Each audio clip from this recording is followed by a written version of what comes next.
श्रीराम समर्थ. भगवंताचे प्रेम कसे उत्पन्न होईल ते पहावे.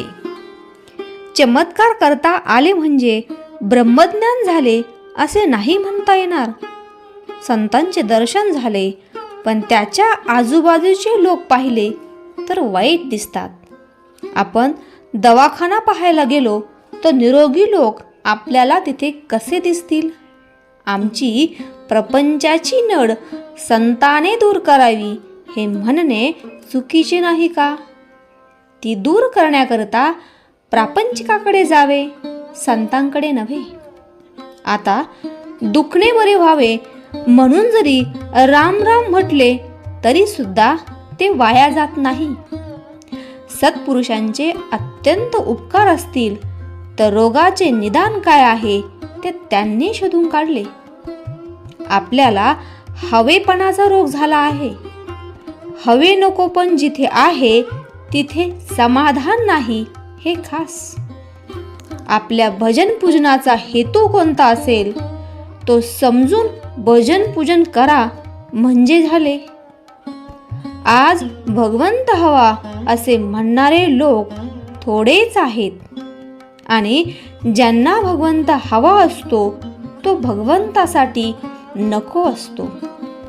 तो त्यांच्या प्रपंचासाठी हवा असतो. ज्याला भगवंताकरताच भगवंत हवा त्याला समाधान खास मिळेल. त्याला कशाचीही अट नाही. त्याला वयाची मर्यादा नाही, विद्येची नाही, बुद्धीची नाही, पैशाची नाही, कशाचीही नाही. तळमळीची मर्यादा आहे. खरोखर परमार्थ हा अनुमानाचा नाही. आपण नुसते बोलतो, कृती काहीच करीत नाही म्हणून तो आपल्या आवाक्याबाहेर आहे असे आपल्याला वाटते. न करायला सबबी पुष्कळ सांगता येतात. अर्जुनाला भगवंतांनी युद्धाला उभा राहा म्हणून सांगितले. अर्जुन सबबी सांगू लागला. देवाला फार वाईट वाटले. देहबुद्धीमुळे, अभिमानामुळे भगवंताच्या आज्ञेला सबबी येतात. व्यवहारात सबबी सांगण्याची आम्हाला फार सवय झाली आहे. प्रयागाला मुलगी आजारी पडली तर मनुष्य लगेच तिकडे जातो आणि काशीत जायचे तर योग येत नाही असे म्हणतो. आज्ञेला सबब सांगणे हे मोठे पाप आहे. एखाद्या सावकाराला सांगितले की तुमच्या जवळचे सर्व काही देऊन टाक तर तो कदाचित देईलही पण मी दिले ही आठवण नाही जाणार त्याची. जो द्यायला सांगतो तोच दाता असतो हे तो विसरतो. व्यापाऱ्याला स्वप्न व्यापाराचेच पडते.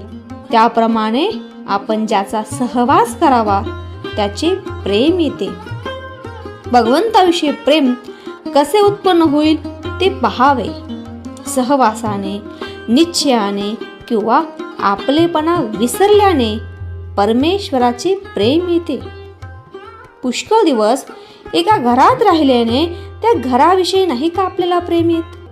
मुंबईत राहणाऱ्याला मुंबई आवडते याचे कारण सहवास. गांजा प्रथम ओढताना जरी ओकारी आली तरी सवयीने त्याचे प्रेम येऊ शकते. नापसंत नवऱ्याशी जरी लग्न झाले तरी मुलगी निश्चयाने त्याच्यावर प्रेम करायला शिकते. म्हणजेच प्रेम निश्चयाने येऊ शकते. राम आपल्या हृदयात आहे ही भावना ठेवूया. रामाहून मी वेगळा नाही आणि तो माझ्या हृदयात आहे असा दृढ निश्चय करून ही भावना वाढविली पाहिजे. भावार्थ, आपले प्रेम प्रपंची लावले आहे ते रामनामी लावायला पाहिजे. जय जय रघुवीर समर्थ.